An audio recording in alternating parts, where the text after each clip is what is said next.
All right, Arizona, let's light it up for Donald J. Trump. Let me tell you about the commander-in-chief I don't want ever in the White House. I don't want somebody who's busy sipping beers and pounding beers on late-night television. I don't want a commander-in-chief who's going on podcasts talking about gender fluidity. I certainly don't want a commander-in-chief who on the treacherous anniversary of October 7th for a war she funded is posing for the cover of Vogue magazine. And I don't want a commander-in-chief who's busy sipping mojitos in Hollywood when a treacherous hurricane ravaged our eastern seaboard. Now that's enough about her. Let me tell you about a commander-in-chief I know and love. I want a commander-in-chief who's going to go out there and kill Al-Qaeda senior leadership, who's going to wipe out the emirs of ISIS.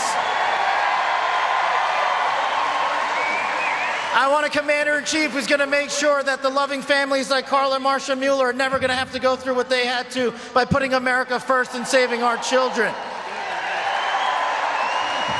I want a commander-in-chief who's going to safeguard our border and crush the narco-traffickers and end child sex trafficking. I want a commander-in-chief that is going to end the forever wars and make sure our boys and girls stop dying in another man's war.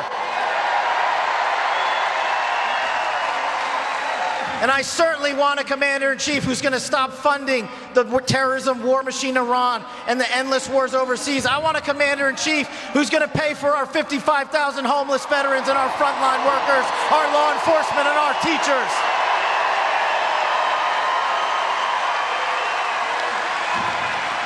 There is no choice in this election. The government gangsters and the fake news media are coming for our constitutional republic.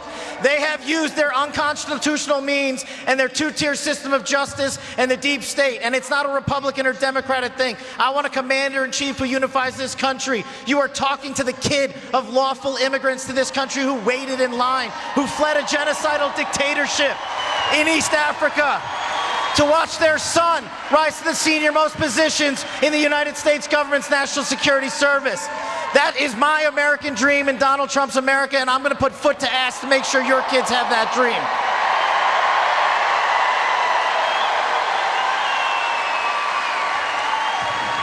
I want a commander-in-chief who will use no revenge list. I want a commander-in-chief who will use a single sheet of paper to guide this country to ranks we have never seen before. I want a commander-in-chief who's going to restore the United States of America to be a constitutional republic yet again. Donald J. Trump is fighting on every battlefront. We were just in Coachella yesterday. Donald J. Trump does not divide us. The projection con artists that we are facing in the mainstream media and the radical left-wing agenda choose to divide us by skin color, choose to divide us by ethnicity, choose to divide us if we have a plus or minus by our name. But I tell you, I've never been more offended when they ask me about minority this or minority that, because you know the only label that Donald Trump and I have always cared about, the only label that matters? I'm an American and no one's telling me otherwise.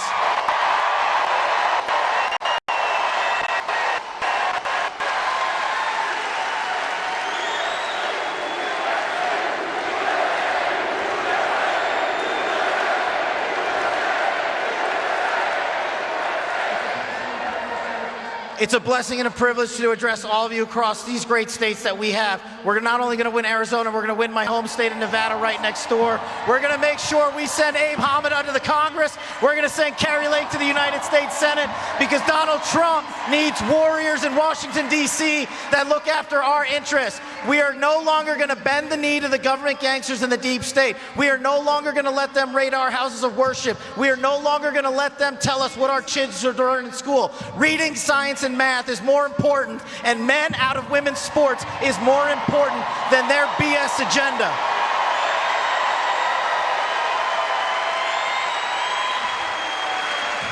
I have stood in that Oval Office with our great commander-in-chief, and he's on his way to talk to y'all, and I can tell you I have seen more conviction in that man's pinky than the entire Harris-Biden regime.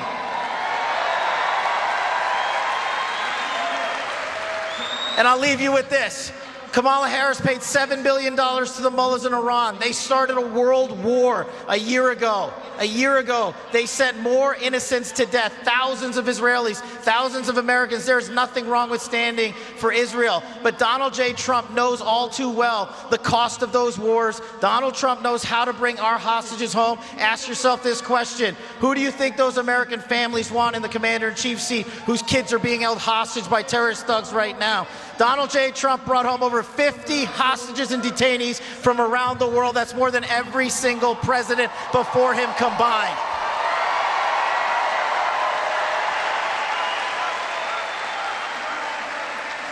I'm going on a government gangsters manhunt in Washington, D.C. Who's coming with me?